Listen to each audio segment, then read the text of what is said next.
welcome to the GSMC Book Review Podcast, brought to you by the GSMC Podcast Network. I am your host, Sarah. I'm delighted to finally be back with you on a Tuesday, bringing you an author interview. More on the delay in a moment. As we get started, I do want to remind you, as always, to please like, follow, and subscribe on whatever platform you are either listening to or watching this episode on. That helps the algorithm, gets the podcast out to more readers such as yourselves. It's greatly appreciated. If you would like to contribute in a different way, in a monetary way, you can go do so by going to gsmcpodcast.net. You see that playing in the video next to me, but you're going to see it scrolling along at the bottom of your screen throughout this episode.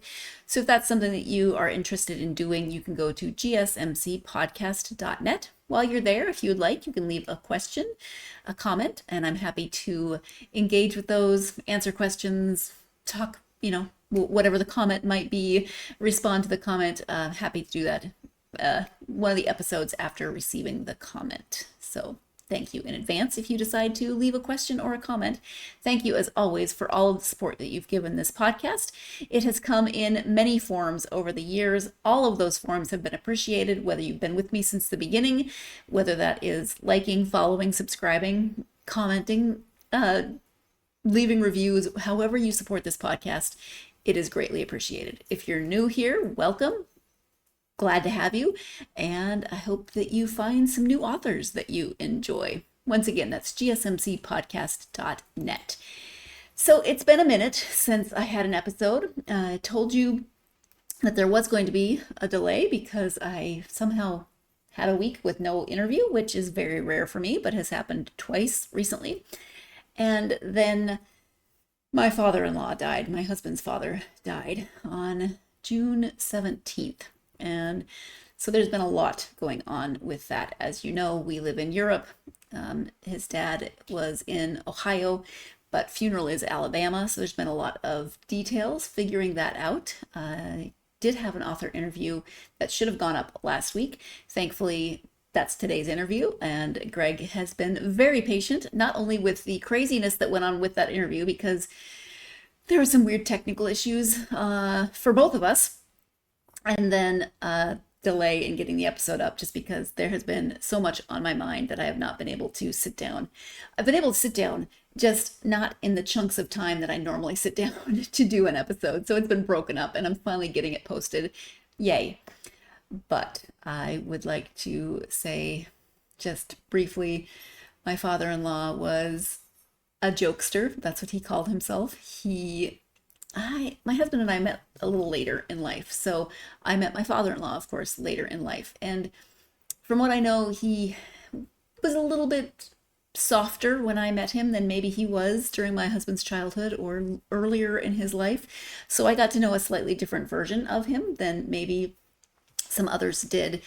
I always laughed because the first 2 years of our dating life together, our lives together, maybe 2 or 3, if we'd talk on the phone, we would need my husband to translate for us. We both speak English, but for some reason, half the time he couldn't understand what I was saying and I couldn't understand what he was saying. And the very first time I met him in person, he said to me, "Hey, Sarah, you speak English good?" And I said, "Well, I thought I did until we started talking." So that's just one story, but he always made me laugh. I always knew that he loved me and cared for me, and the feeling was mutual, so he will be missed. This was not unexpected, but regardless, it's never easy, and this is not easy. So like I said, I took my husband to the airport this morning. Fingers crossed on this 36-hour slog that he has from Portugal to Alabama. When you're getting a kind of last minute plane ticket, you take what you can get at the price that you can get it. And that was 36 hours. I'm not even going to give you the route that he's taking because it's insane. But grateful that he gets to go. And I'm staying here with the dogs and getting some things done that need to be done here. Continuing to do work, all that good stuff. So if you didn't fast forward through this part, thank you for that, and thank you for just being you, because I've always appreciated my listeners, viewers, whatever form you take, however you consume this podcast. So let's talk about a book, actually, a series of books. The series itself is called Myrtle. I am speaking today with author G.T. Karber, who writes Myrtle. You see here volume one. And you're going to hear me talk about volume one, which I didn't actually get. I got the prequel. And for some reason, my brain was convinced it was volume one. I guess in some ways it could be if you consider a prequel number one. But I got the prequel and School of Mystery and Murdle Jr. So we're going to talk about both of those. But this is a series of logic puzzles, of deductive puzzles. They are murder mysteries. So let me give you the description of the book. The one that was not volume one that I actually was sent is Myrtle, the School of Mystery, 50 Seriously Sinister Logic Puzzles. As I said, this is a prequel to the Myrtle series itself.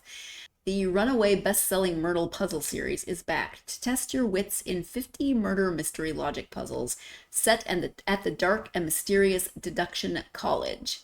Can you crack these cases before the final bell? Earn your place as a master detective with this electrifying collection of 50 logic puzzles. Each mystery comes with a list of suspects, weapons, locations, and clues. By using deductive reasoning and a handy logic grid, reveal the devious killer and unfold an even greater enigma. Uncover a vast mystery that lies within the interactive illustrations, dark academia settings, and adventures through mysterious tunnels and secret societies featuring 50 murder mystery logic puzzles from the first case files of Deductive Logico. So 50 murder mystery logic puzzles that take place in the 4 years that Deductive Logico, the detective, the main character, is at, I guess you could call it Murder College. And I don't want to go to this college because seriously, there are so many murders at this college. I guess it is Murder College, but it is literally Murder College. People are dropping like flies. Deductive, you actually have to solve them with Deductive's help and these logic grids. And there's also a bigger mystery that runs throughout, and you can figure that out as well. Everything is given in answers at the end, so don't panic. If you aren't good at this sort of thing, you can read and find out who done it when you get to the end of the book. But that's enough from me. Let's go ahead and let Greg talk more about the series. We also talk about Myrtle Jr., which is this series for kids.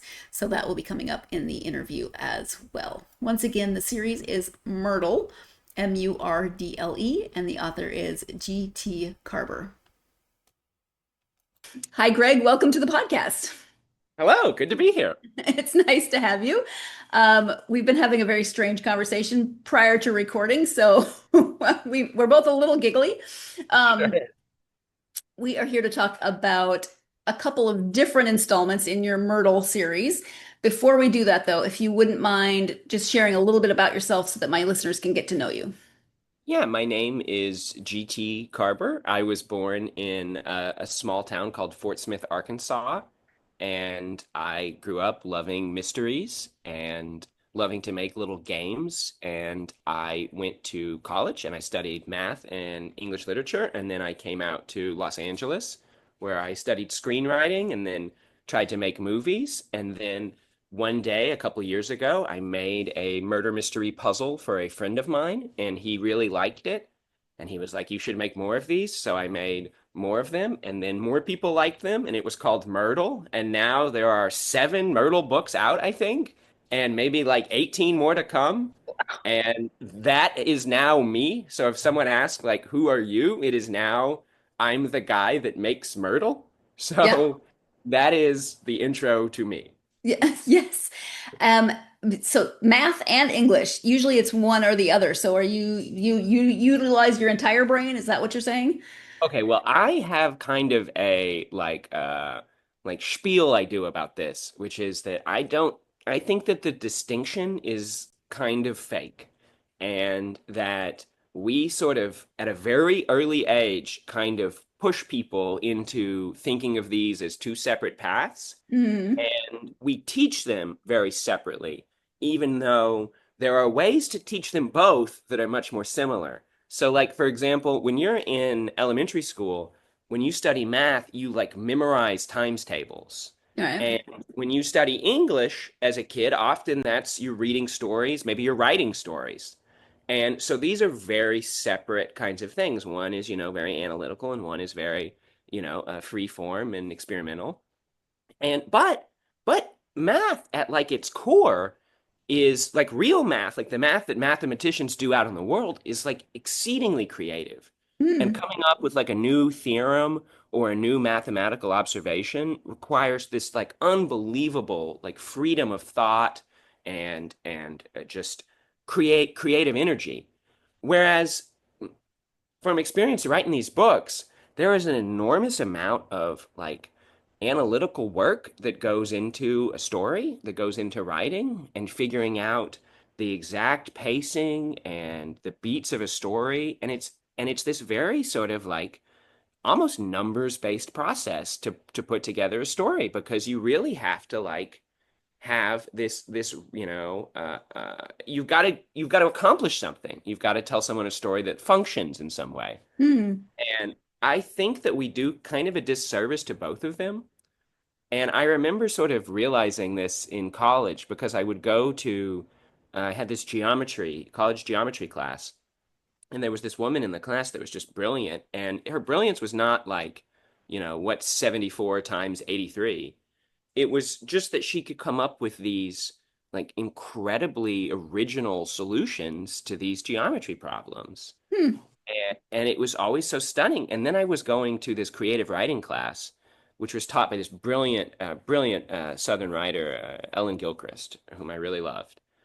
But there was a couple students in the class, kind of the dominant tone of the class was people writing like I woke up hungover this morning stories. I don't know if Hmm. you're familiar with this genre of college writing. I've written these stories, but it's like this story is like devoid of any sort of real creative impulse. It's mostly kind of a cataloging of something that happened to you the previous week.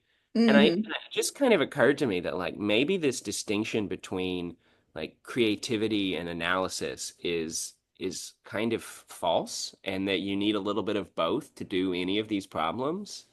And I think that it helps. I'm going off really. I really said it was a spiel and it really was. I did. It's like I think it helps to teach kids because you're dividing up the different mental skills you're helping them practice on. So you're like Hmm. doing math today, it's like rigorous analysis. And like we're doing English now, it's like, free form experiment. And I think that helps teach kids. But then the downside is that a lot of people who would be really creative mathematicians never think about it. And also, I think people who could write really compelling, interesting stories are like, oh, that's just not me.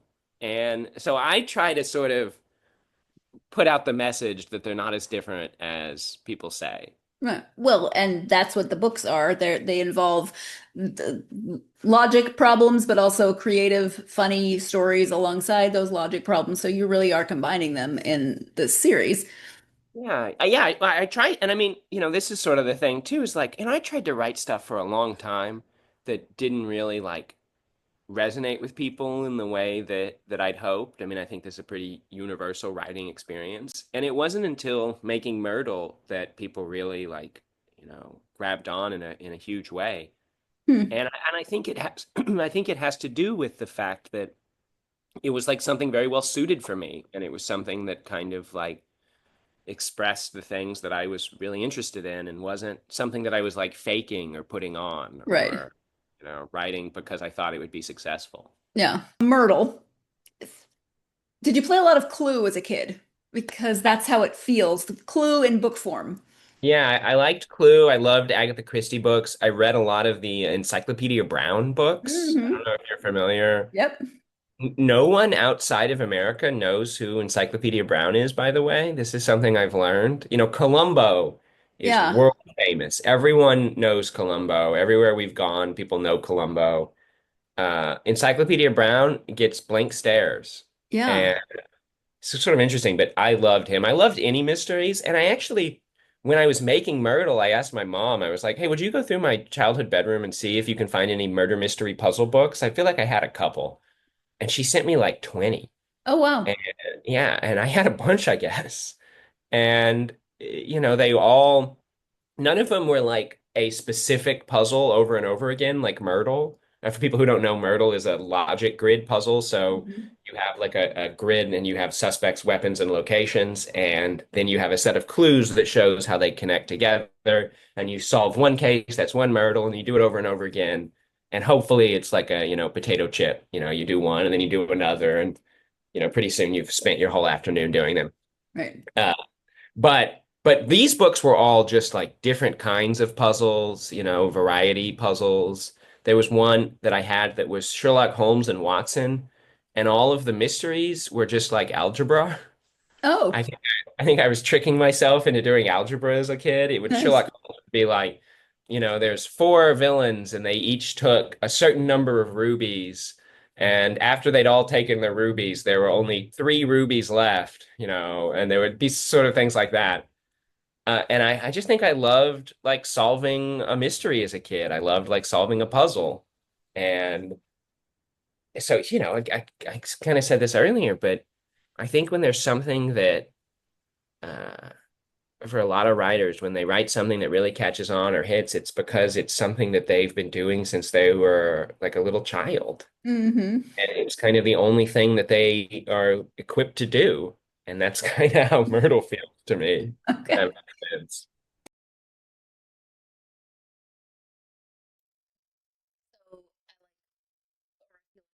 Was just talking about is kind of a variation of write what you know, write what you love, or write as though you're writing something for a friend. And clearly, he loves logic puzzles because he's written, I think he says later, something like 600 of them. I would just like to say that I suck at logic puzzles. I don't think I got a single one right. And I love the way they're laid out. I love the grid. I love that you can cross things off the grid. But I somehow still suck at logic puzzles. I was never good at Clue as a kid. I am not good at these. They're fun. I like the way they're written. I like the dry humor in the stories. So I still read through them, and maybe I need to try some more because I was reading them on my phone. As you know, I read on my phone, no hard copies, and it's very difficult to do it that way. But I've also tried the ones on his website. It's me. The problem is absolutely me. I'm not good at logic puzzles. Maybe I'm just not a logical person in general. Let's leave it at that. Let's go ahead and take a break and leave me and my illogicalness alone. We are going to take our first break of this episode. When we come back, Myrtle and more about Myrtle. Obviously, that's what we're talking about. So you're tuned in to the GSMC Book Review Podcast, and I'll be right back. I feel like I'm losing my mind. Is everybody in the world blind? Please, Lord, give me a sign, a sign. I feel like I'm losing my mind. Is everybody in the world blind? Please, Lord, give me a sign, a sign. I wanna be the greatest. Everybody on the fake shit. I look around and feel like everybody is the fakest. I make this every day and I'm impatient, hoping one day I blow up from the basement. Statement, the top is so vacant. I don't hear shit that I think is amazing. Waiting for my day when I'm playing sold out shows for 1,000 faces. Hey, give me that crown, get in my way and to be put down. It ain't your place, all this my town. If I want that shit, then I'll get it right now. I'm losing it, the noose it fits, some losing shit, a stupid myth. You choose to live or choose to dip, you choose to fight or lose your grip and lose a gift. I feel like I'm losing my mind. Is everybody in the world blind? Please, Lord, give me a sign, a sign. I feel like I'm losing my mind. Is everybody in the world blind? Welcome back to the GSMC Book Review Podcast and my conversation with author G.T. Karber. Before the break, we were talking about the inspiration behind Myrtle, how it came to be, how it started out as one puzzle for a friend and grew exponentially from there. Let's go ahead and return to the conversation with Greg. And this is probably obvious, but you don't know unless you ask. So I'm assuming Myrtle is a mashup of murder and puzzle. Yeah, right, Okay. yeah. because it's very fun to say, and I keep hearing it in David Tennant's like really thick when he says murder with the rolled R. Yeah, I yeah. can't do it. I'm not going to try, but Oh, I can't do rolled R's either. That was the bane of my Spanish education, was I yeah. could never. But yeah, no, no, no. I think it is a fun thing to say, and I think it also shows you that that like, it's going to be light. Yeah. It's not going to be like a really grim, Right. depressing story. It's, Right. Myrtle. It's a very fun murder. Yeah, murder is fun. Um, Yeah. so excuse me, Myrtle Volume One. It's got 100 puzzles, and they go through the 4 years that the main character is at murder college, detective college. What? Uh, Well, you're Deductive reasoning you're mashing college? up you're mashing up two books here Okay. because volume one is 100, and that is like sort of general. They go everywhere, and they do Oh, visit Deduction College. But then last year we put out The School of Mystery, which is a prequel set at Deductive Logico's time in Deduction College. okay. So I could have sworn it said Volume One. I apologize. Um, No, no, no, no. I mean, volume one is sort of our like, in the UK they call it red myrtle. That's how they distinguish the names of them based on the cover nice. color. But Myrtle continue the first one continues to be sort of the big seller, and that's the one that I recommend people get first if they want to get into Myrtle. And then whenever we make another book, I'm trying to find like what aspect of the fandom or of people who like books and puzzles, like what have we not reached yet? Who do I feel? So we try to put a different spin on each one of them. Okay. And School of Mystery is sort of like a fan book in that it's got a lot of like little in jokes in it. But they're Okay. all designed to be, the first one that you pick up. Any one of them should work, Right. you don't like miss out because you're in the middle of a story. Like Right. it should set everything up. Okay. Well, Uh, the one that I received was the with School of Murder, and so you've got 4 years of mysteries, but there's also a thread throughout. So how do you keep track of all of the details in something like that? Because I imagine it's a lot. yeah, I mean, okay, so right away the answer to that question is that like I don't fully, and that the details of the lore of Myrtle are sort of ever shifting, I would say. And that, one of the characters is this mystery writer named Dame Obsidian, who's Hmm. very, very successful in the world of Myrtle. Yeah. And I have like kind of fallen for this character. I think she's like such a fun character to write, and I put her in, books a little more than maybe than a single suspect should be.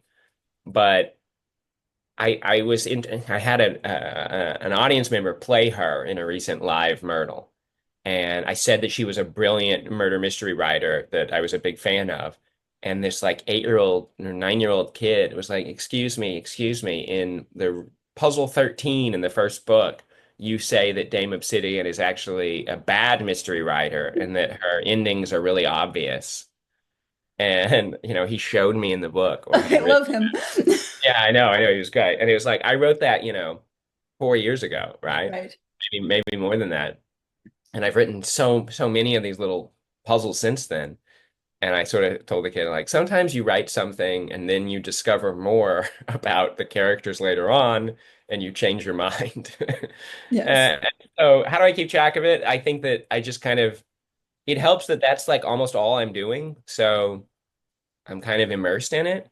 And I think I do a better job of tracking kind of the vibes of the characters and the general sort of feel of it than I do for tracking their individual days. But I also have a big spreadsheet that I use to make these puzzles that has everybody's height and hair color and what their astrology sign Left-handed is. or right-handed? Yeah, yeah. And so that helps too because I'm a very erratic worker. Like when I write, I skip around a bunch, I jump from thing Hmm. to thing. And so it helps to have like a database somewhere where everything is kept straight. Right. Which is interesting because these are all based on logic and you have the grids. And so you're supposed to be kind of very precise and deductive in how you do it, but you don't write that way. So where do your where do you start? Do you start with the idea? Do you start with the solution? Well, I've made them every which way. I've done them in every direction. Um, Sometimes the puzzles are very specific. They have like a specific aspect to them that I kind of build it around. The there's a website where you can play one every day, and the website generates them automatically using a computer program that I wrote over several months, several years ago now. And the way that the computer generates it is by creating a solution, writing a list of facts about that solution. The tallest suspect had the red herring, and then it checks every single possible mathematical solution to a logic grid, any combination of who has what where. And if there's only one solution, it knows that this list of clues is in fact sufficient to solve the puzzle. Right. And so it doesn't make any of the deductions in generating these puzzles. It doesn't say, oh, if this clue is the case, then this clue would have to be, and this clue would have to be. It just checks that these clues only apply to one solution. So the upside of this is that the computer doesn't understand how logical deduction works and doesn't need to. And when I was making the first book, honestly, I didn't really either, because it's a complicated thing, the way these deductions. Now, obviously, I could solve them, but I wasn't like a preeminent expert at it. I didn't have like a keen insight on it, because the way I was thinking involved this computer program and checking the million possible solutions and whittling them down. And so I would generate, a dozen puzzles for each one and pick one that was good for whatever reason. And, some of the puzzles involve liars, and one of them is lying and the other's telling the truth. And it's this very complex logic that was very difficult for me to like wrap my head around when I was writing the first book. I was very like, underwater in some sense. Mm-hmm. But making, several books of logic puzzles, I've become, pretty adept at it. And so when I make the kids' books, I don't ever use the algorithm because they're smaller puzzles. Mm-hmm. And so I want to make sure that the logic steps are pretty simple and pretty easy to do for kids. Yeah. And so I make those like one clue at a time. But generally, the process of any particular Myrtle is, I maybe have given too technical of an answer, but generally the process is I come up with the suspects, the weapons, and the locations first, generally around like a place. So I generally would think like, oh, there could be a murder in a coffee shop. Right. I think, well, what characters would be in that coffee shop? And I pull hopefully from characters I've already come up with. And then I think, okay, what would the weapons in a coffee shop be? It's like, well, you could hit someone with a a big one of those big containers of coffee. You could, poison someone's coffee. Maybe there's just a giant bag of beans that you could hit someone with. And I try to be a little silly with it. And then I think of the 3 locations. And then I try to think in the descriptions of the locations and the descriptions of the weapons. Is there something in this description that I could reference in a clue? Mm-hmm. So, for example, if they had a bag of beans, I might say, they leave a pleasant coffee aroma behind. Mm-hmm. And then one of the clues could say, General or Major Red, Logico could smell a wonderful coffee aroma coming from the clothes of Major Red. And I would try to use the exact phrase that was from the description, so that it's not, you don't have to see. One of the things that's different about Myrtle and a traditional mystery is that in a traditional mystery, you have to make some sort of real creative insight to solve it. Mm-hmm. You have to understand that something someone said could actually have been interpreted in 2 ways, or that, yes, someone was at this place at this time, but you forgot about the way they could travel much quicker, because of there's something that it was not explicitly said to you that you can piece together. But in Myrtle, I don't want people to have like creative insights to solve the individual puzzles. I want it to sort of proceed automatically almost. Like Yeah. you, as long as you pay attention and as long as you're, pretty careful, you can always solve through the puzzles and get the right answer. And then over the course of the book, I try to set up maybe a bigger mystery or a Right. conspiracy mystery. And those things can be stuff that are like, you didn't see how these clues could come together. Right. But that's like kind of an extra thing that I'm offering to people rather than the like core experience of Myrtle should be like I solve a puzzle in a couple of minutes and I feel good about myself and then I go on to the next one. Right.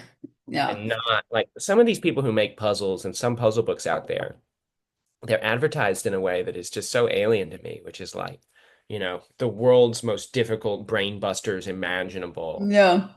You'll hate life and yourself if you read these puzzles. And I'm Right. just like, why would I why would I I don't. want so Myrtle, I always try to make it something that is like accessible for everyone, something that a whole Hmm. family could do, something that like couples can do together, they can race each other, they can work together. Hmm. It's not something that, you have to go into a room and sit quietly and think for, 2 hours to Right. solve or to have like, eureka. Yeah. Yeah.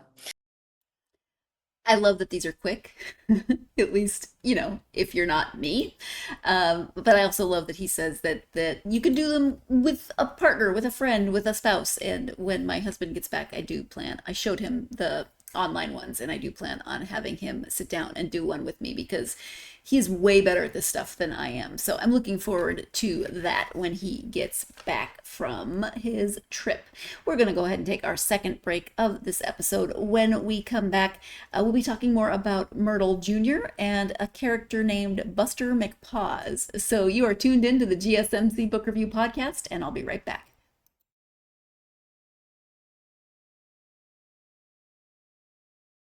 For the best and latest podcasts available anywhere, go to the podcast app on your cell phone and type in GSMC to access free content-rich podcasts on health and wellness, book reviews, sports, entertainment, relationships, social media, movies, technology, finance, and even weird news. Subscribe and download the GSMC Podcast Network's family of shows, available everywhere podcasts are found. Welcome back to the GSMC Book Review Podcast and my conversation with author G.T. Karber.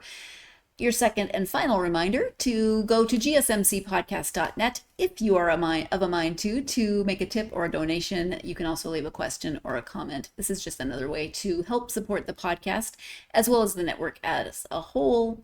Completely, of course, voluntary, but all support, and no matter what form that support takes, is greatly appreciated. So once again, gsmcpodcast.net. Before the break, Greg was talking about the fact that Myrtle mysteries are quick. You can do them. You're not investing in an entire detective series or novel. It is a series, but each one is fairly quick, unless you're me. Which is nice because sometimes you maybe don't have time to get invested in a whole long murder investigation, and these you can do very quickly. But let's go ahead and return to the conversation with Greg. So you mentioned that there are children's versions as well, and there is a cat who solves puzzles. So where was the inspiration for the puzzle-solving cat?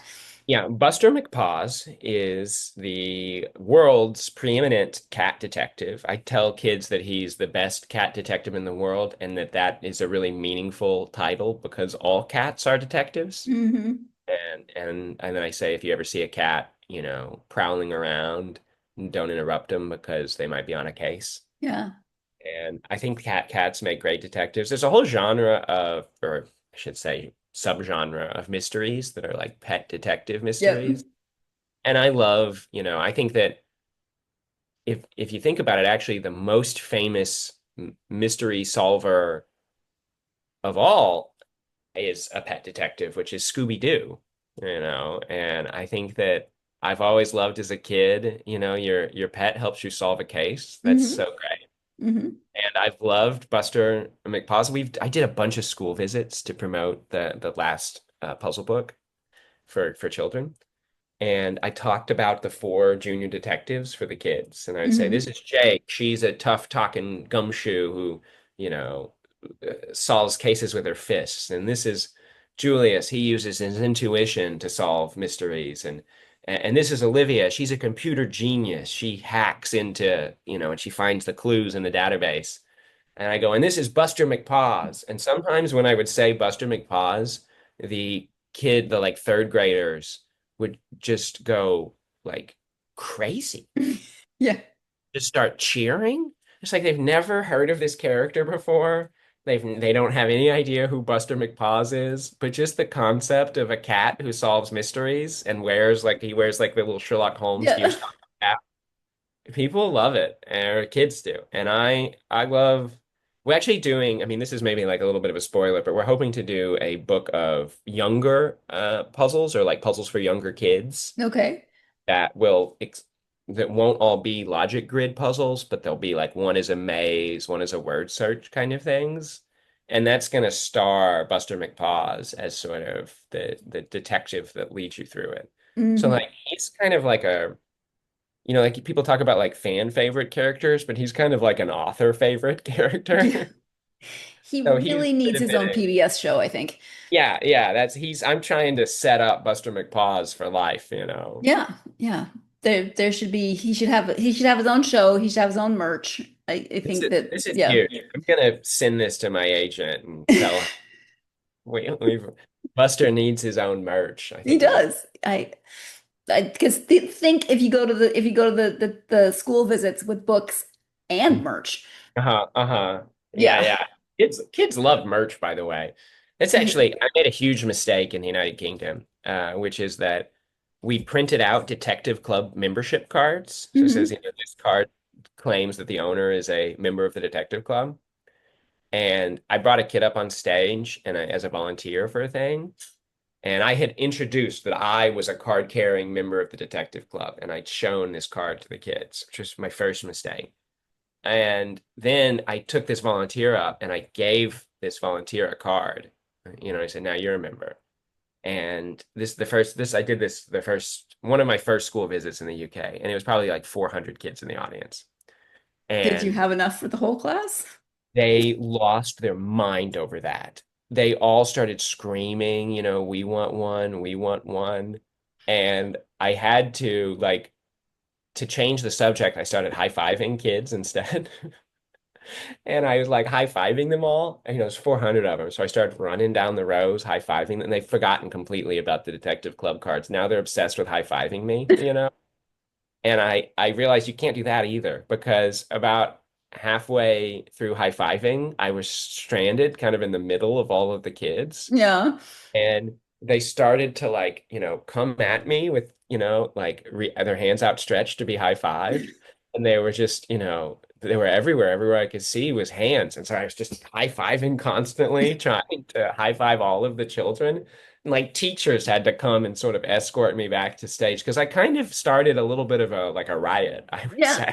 Or a zombie apocalypse. It feels like the Yeah, zombie apocalypse yeah. a little bit. But they're so joyous. It's You're the right, you're right. The zombie happy. apocalypse. Yeah. Yeah. Yeah. So I learned you can't, and as of course you said, did you bring one for the whole class? I don't think that I appreciated when I was a kid that bring one for the whole class was not like a moral principle about goodness, and thinking of everyone, but was actually a like health and safety rule to prevent, to prevent our mass riot of children. Yes. Yeah. So talk about we've talked a little bit about the process of creating the puzzles, but there's also visual elements. So do you do everything, the writing, the visual elements, the illustrations, is that all you or do you have a team?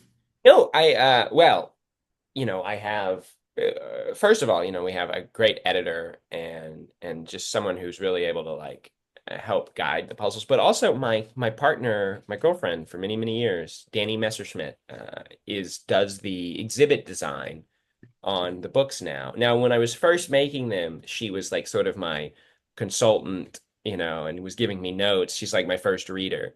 But now that we have so many of them, she's sort of been, shanghaied into the family business. And now we make the books in this sort of collaborative process, and I'll have some exhibit that I want to make, and she'll do a mock-up of it, and then I'll revise it. And then the icons are mostly licensed icons, but we also modify things for specific ones for the puzzle. And we're hoping to do some like sort of spin-off ones in the future that'll have co-writers to them as well. Oh, okay. Because I love collaborating. I love making stuff with people. But there's a weird thing with Myrtle, which is that it's sort of hard to explain to someone else how to do them. Right. And anytime I try to, I'm like, yeah, it's easy. It's easy. And then I sit down and then I talk for like 45 minutes and I'm like, oh, it's harder than I thought it was. Right. Like more little subtle lessons that I've learned over a year to, a year, 4 years now or something. That Yeah. it's hard to, a lot of it seems really like intuitive to me because I've now made, I think like 600 something, like published Myrtles in some Right. capacity, something like that. And and not to tangent, but I was sitting a couple weeks ago and I realized I think that Logico might have solved more mysteries than any other fictional detective because, Hercule Poirot solved one a book Yeah. and Logico solved 100 in just the first book alone. Yeah. So I'm waiting for someone to tell me that that's wrong, that there's, there are Japanese comics that follow detectives, Yeah. manga, and they, sometimes those are running for like 50 years and they solve, thousands of mysteries. So I'm waiting for someone to tell me who actually has solved more mysteries than Logico. But right now I'm claiming that it's him. Is it in the Guinness Book of World Records? Because that thing has everything. Have you ever looked? Should check. I should look into that. They'll if you pay Guinness Book of World Records, they'll find a record you could break. Did you know that? No, that doesn't surprise me though. If you Google like Dwayne Johnson, The Rock, Guinness Book of World Records, Yes. like a month before every movie comes out, he sets some world record. And it's always like, most eggs thrown at a man. It's always sort of a questionable record. Because, you can't break, fastest 100-meter dash. That's No. not. Right. Yeah. You But can, holder of the largest pumpkin, yeah. Probably the cat. I mean, I bet you could create a category for, well, maybe not. There are a lot of cozy mysteries with cats, so that one might even not be possible to break Yeah. Yeah. Well, we'll figure it out. We Yeah. got to get the book, maybe. Right, because then you can put on the book, Guinness Book, at least for 5 minutes until somebody else breaks it. Yeah, this fictional detective has solved more mysteries than any other fictional detective until a month from now. Exactly. So you said you have all of the books that are out and there's about 18 more. So are you just constantly in the process of like cycling through in your own, do you just think in Myrtle now? I mean, or Uh-huh. It's very strange to make books because when I made stuff on the internet or on my own, I would make it and then I would release it and then I would see how people thought about it and then I would make something else. Mhm. With books, it's very strange because you turn the manuscript in about a year before the book comes out. Right. And then you have, you have copy edits and page edits and while you're doing that, there's another book due that overlaps with it. And so at some point you're working on copy edits for one book and page edits for another book and a new manuscript for another book. And switching between them all can be like very disorienting. Yeah. And then you have this very bizarre experience. At least it's been bizarre for me, which is that like we have the next Myrtle book coming out in like a less than 2 weeks right now. Okay. And it's called The Case of the Seven Skulls. And it follows Logico and Iratino as they retrieve 7 jeweled skulls for a museum that has been robbed. Mhm. And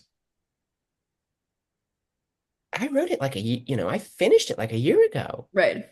And it's very surreal to think like, oh, but it's coming out now. And the stuff that I've worked on for the last year, people aren't going to see that for at least a year. Right. And it puts you in this sort of like a little out of time thing where, Mhm. you're reacting to people reacting to things that you did 18 months ago. Right. So I'm always fascinated in general how authors keep details straight, especially when they've been writing for years. The fact that Greg has written 600 myrtles and people could ask him about any of them at any time is pretty fascinating to me. I don't know that I would be able to keep all of that straight. So that's good that he can. I'm sure he can have conversations about what he's written, but if somebody were to ask me specifically, like, oh, what about this particular mystery in this version of Myrtle, whichever volume, I might have to take a moment and be like, oh, give me a second. At any rate, we're going to take our next break of this episode. When we come back, if this was 2 weeks later, we're picking up with this conversation because I did cut in the middle of the conversation, but hopefully at a pausing point. But if this was 2 weeks later is where we're going to pick up. So stay tuned for that. You're tuned in to the GSMC Book Review Podcast, and I'll be right back.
Welcome back to the GSMC Book Review Podcast and my conversation with author G.T. Karber.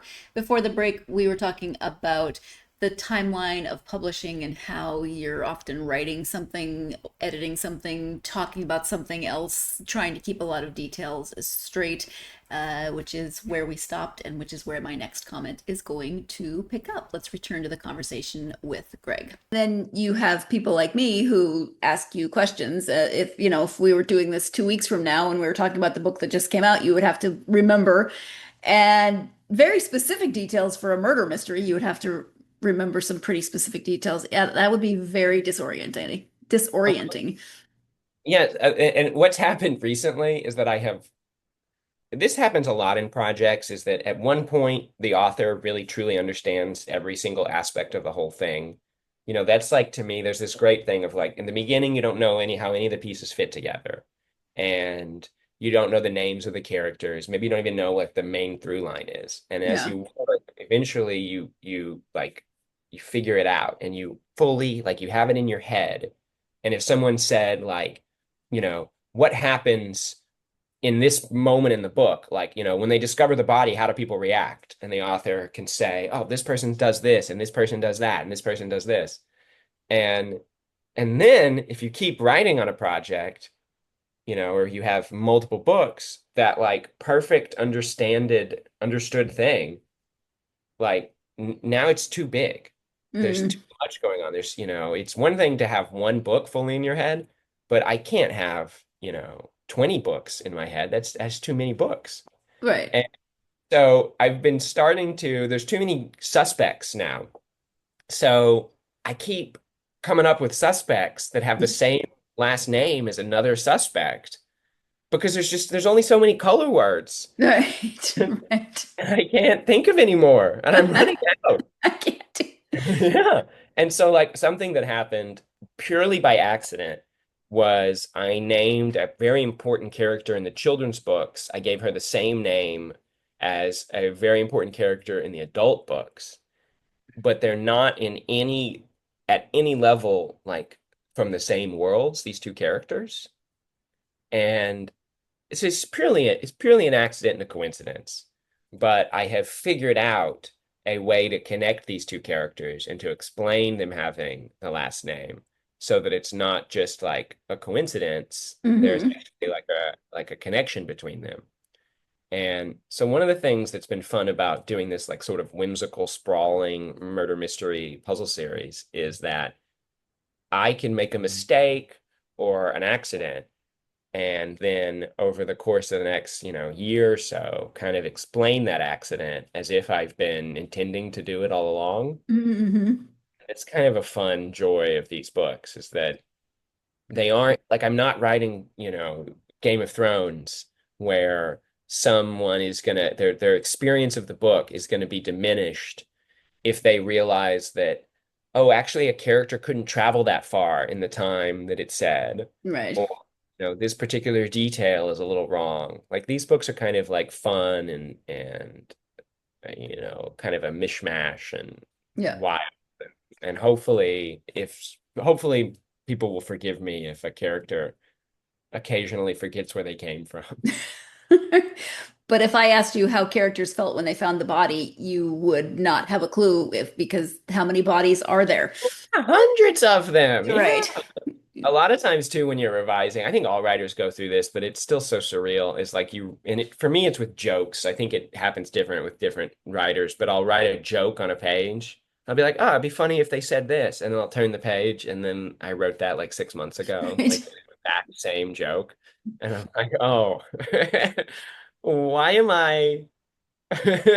Sometimes I have a theory or not a theory, but sometimes I wonder about revising books, right? Sometimes I think, why do I trust myself now more than myself a month ago when I wrote it the first time? Hmm. Because then sometimes I'll revise a sentence and then I'll go back to it a month later and I'll think, you know what? It was better the first way. Like, let me change it back. And I don't know, I don't know if there's an answer there, but I think that there's something that going on that authors have not fully discussed enough with revision and with like the hubris of the current time that you always think that right now you have the best decision or the best insight and that your past self was a moron. And often too, I will be like, future self's gonna figure this out. They're a genius. Oh. And then you go back to it and you're like, what was I thinking? Right, but you see, I always tell my husband, see, you hate future you because you're making decisions now that future you is going to be mad about. That Yeah. you shouldn't pin all those hopes on future you. Yeah, the number of things that I'm depending upon future me to bail me out on is, endlessly growing. It's just mean. Yeah. Um, so you write a very specific genre. Like I often ask for advice for aspiring authors, but this is a very specific genre. So, what would you say to someone like what advice would you have for someone who wants to write? I would tell people, first of all, that not to listen to advice because everybody has it, and often the advice they give is what makes people feel good to tell people. So like in Hollywood, a lot of times people are like, oh, you just gotta like work as an assistant and pay your dues and then work your way up. And that's great advice to tell people because it feels like there's such a pathway that they can Mhm. follow. And the person giving that advice, it feels good to them because they're like, I paid my dues, and it just feels like good advice. And then someone will have something blow up and they get to skip that phase. Yeah. And it's like they cheated, but they didn't cheat. It's just there's no advice to follow. Be very skeptical of advice. But having said that, I do have a piece of advice, which is I made the first Myrtle for a friend of mine. I drew it up on a napkin at a coffee shop and I took a picture and I sent it to him and he really liked it. And because of that, it led to everything else.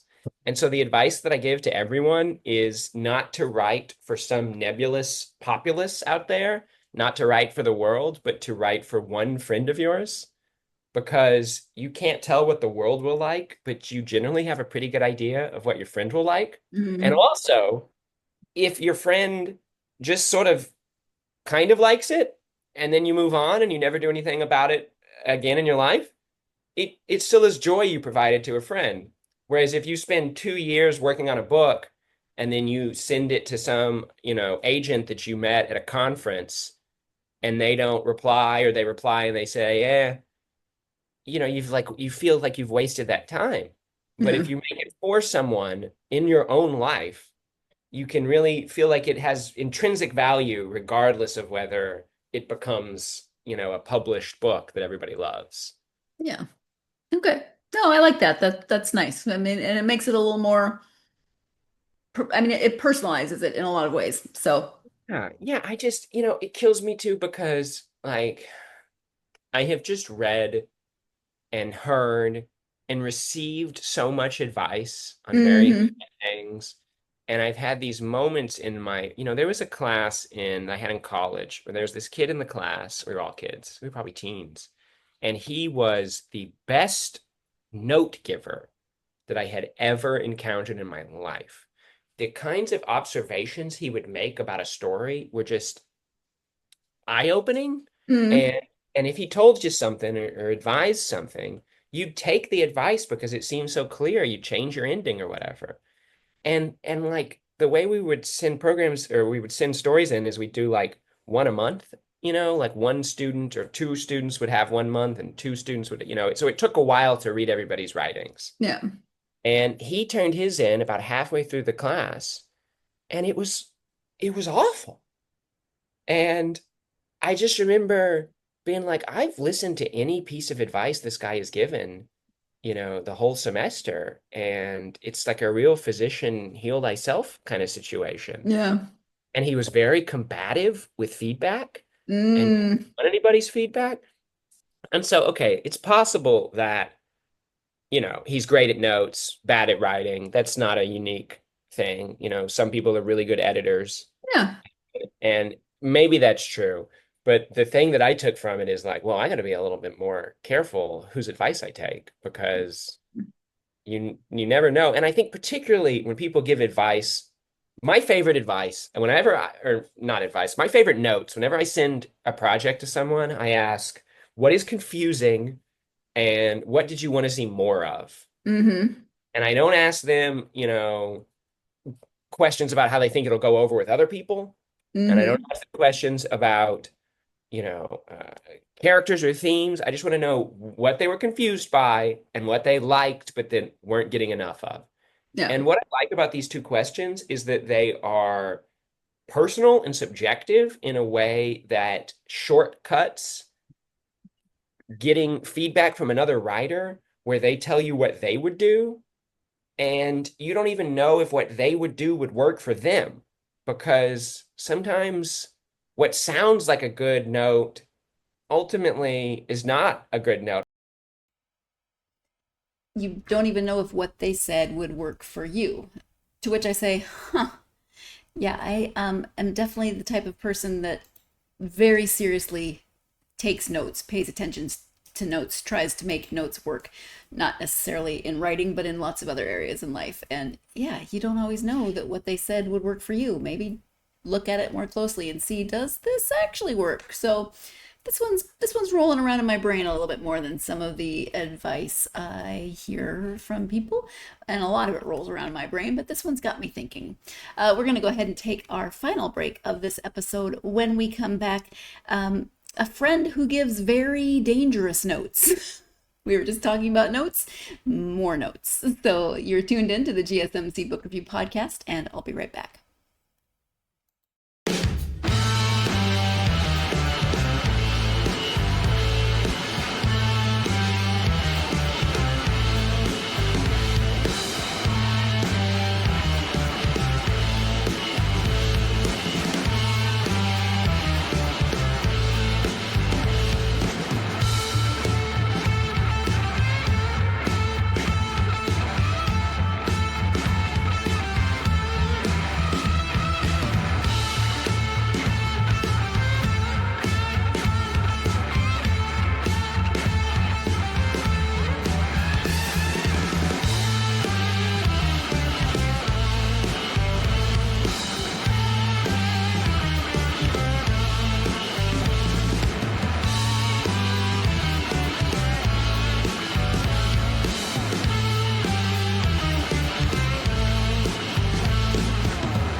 Welcome back to the GSMC Book Review Podcast and the conclusion of my conversation with author G.T. Karber.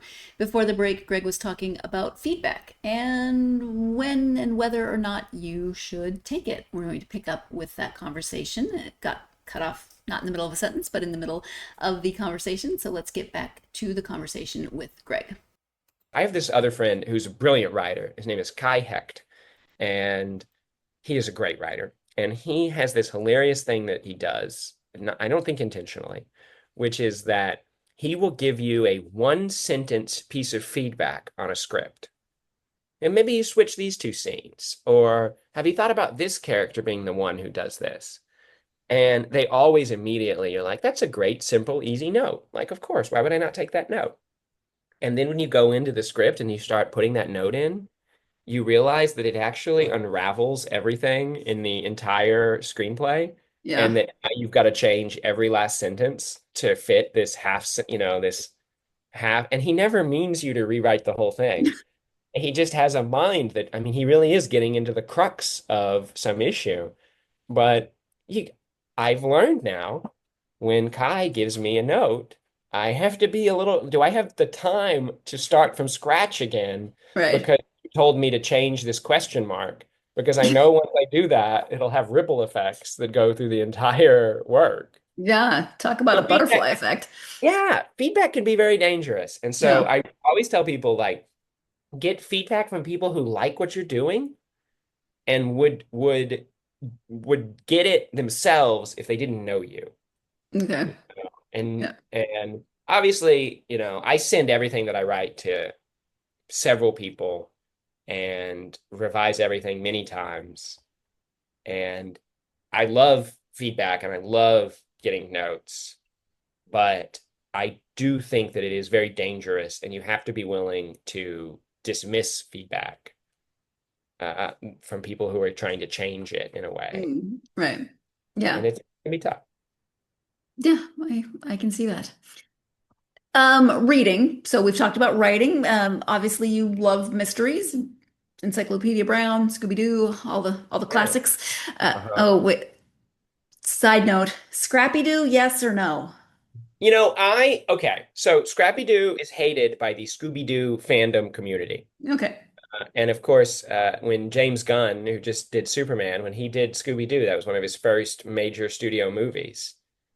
He made spoilers for the late 90s live action Scooby-Doo. Maybe it's early 2000s. So if you haven't seen the live action Scooby-Doo from 20 years ago. Don't say 20 years ago. Don't hurt my feelings like that. And he made Scrappy the ultimate villain. And that was sort of a Scrappy stinks kind of thing. Right. But as a kid, I thought Scrappy was fine. I didn't understand the Scrappy hate. The Scrappy hate, okay. I felt like that with Jar Jar Binks too. I liked the Star Wars prequels. I mean, the hate that he got, and I just saw a video about how careful that guy was with creating that character, and now he himself is so very hated. Like that's just sad. Ahmed Best, he was suicidal by the reaction to that, which is awful. Yeah. Okay, that was a sidetrack. I was going to ask you about reading. When you read genres and authors that you like to read most. Yeah, this whole thing started because of Agatha Christie. I was in an Agatha Christie book club with only my mom during the pandemic, where we would read an Agatha Christie and then we would talk about it. And we read so many of them. And I read all of the Miss Marples in order, which is only like 13 or something. But when you're about halfway through reading all of the Miss Marples, you might discover that you feel like you've cracked the Miss Marple code. And I could tell almost immediately when a character was introduced that they were the murderer. Yeah. Just the rhythms of the writing. And I think that was a hugely helpful baseline thing to prepare me to make Myrtle, which is because I read in 1 year maybe 50 Agatha Christie novels. It was the only thing in my brain. And I could think about any plot piece or item or character, and I would see how that character would fit into many different mysteries. And I thought that was just hugely helpful. And I kind of not to give advice, but Agatha Christie is not a, niche author, right? She's not like Mm. weird taste to like Agatha Christie. She's Right.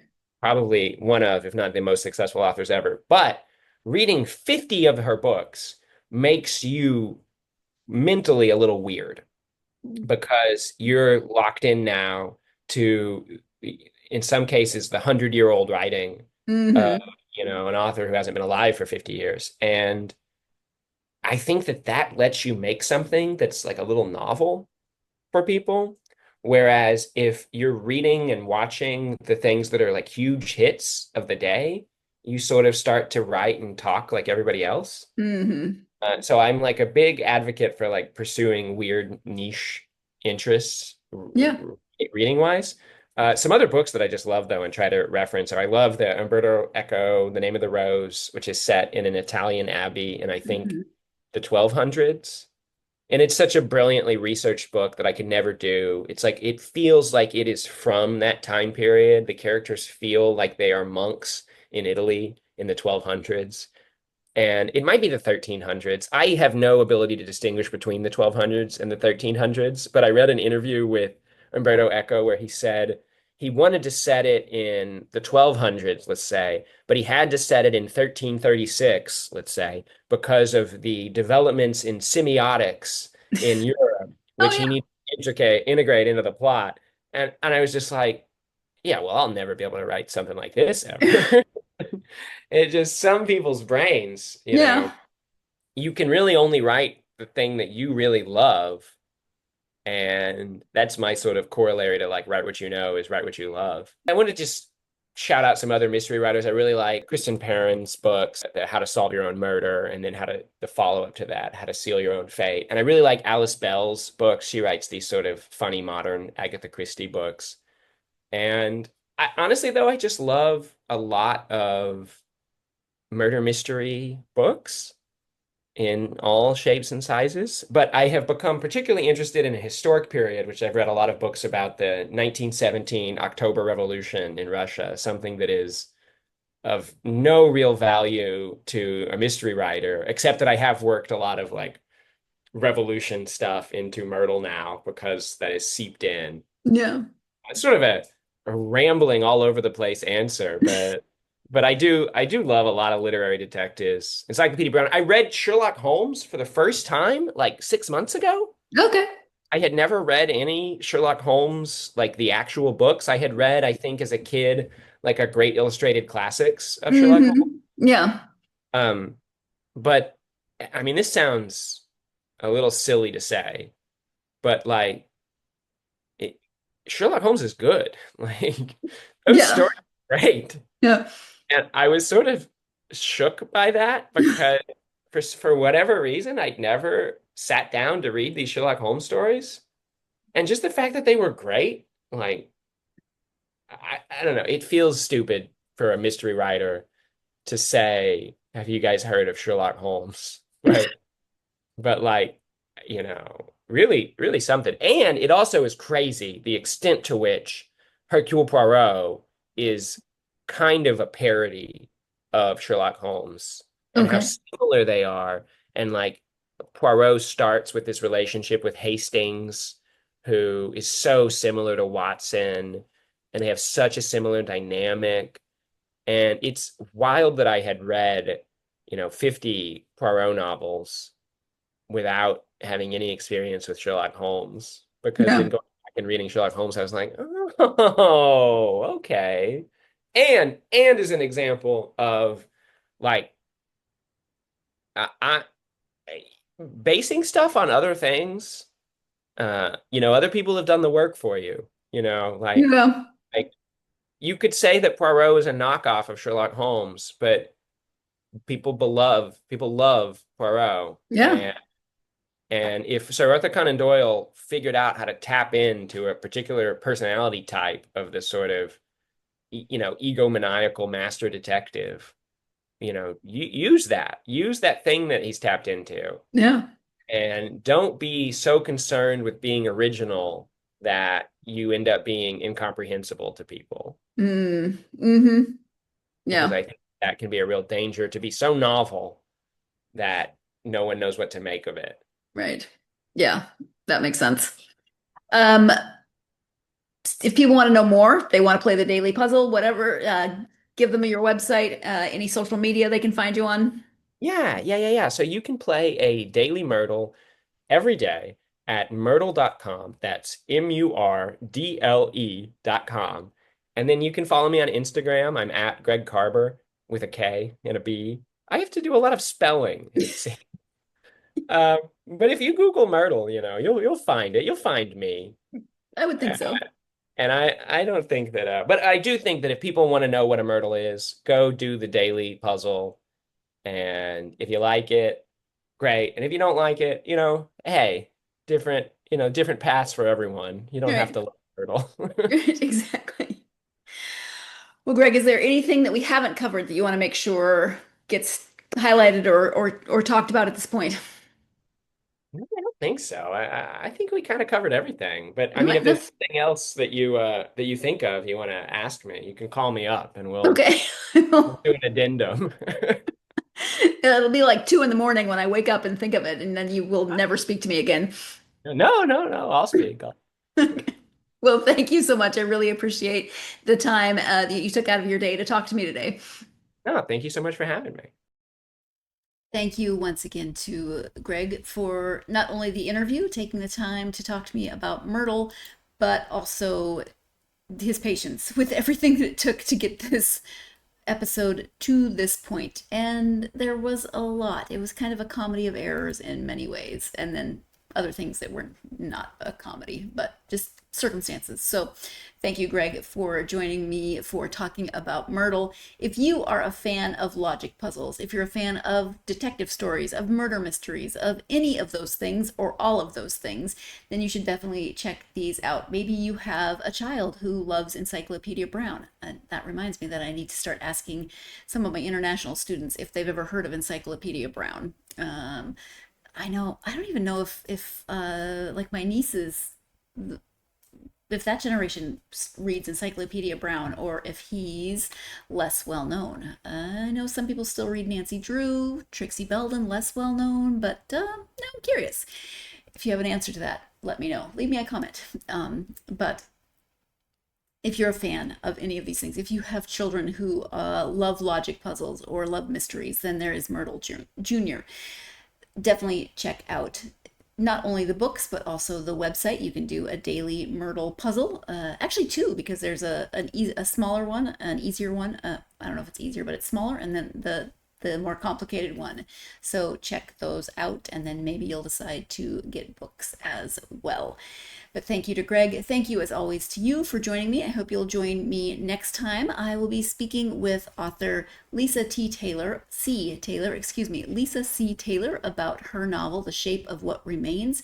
This is a novel about grief, about family, about moving past tragedy, moving through tragedy, continuing once a tragedy is over, moving past, because sometimes you move to a different place, but you don't always move past it.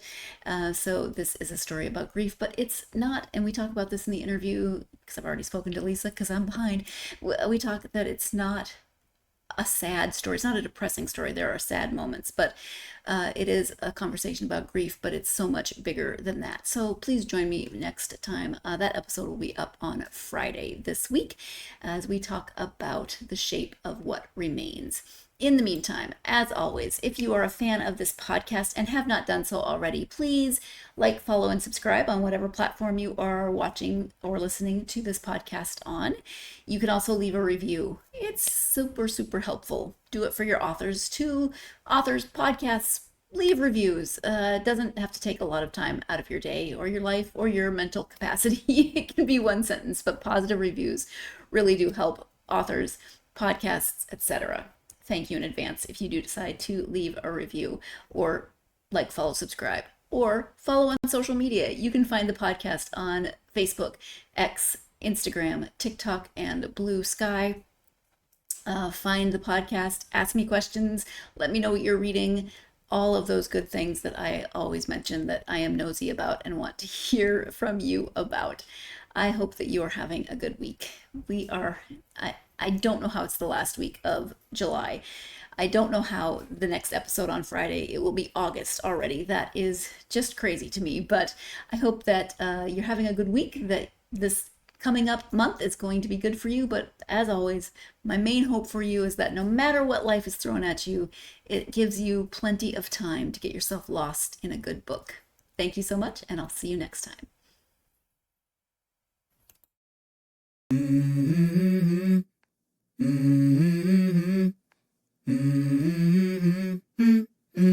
Let's go. I wake up to a little bit of drool on my pillow, feel like it's gonna be a bad day. Yeah, I'm tired of shit, and the coffee ain't hit yet, damn, ain't that great. I don't wanna go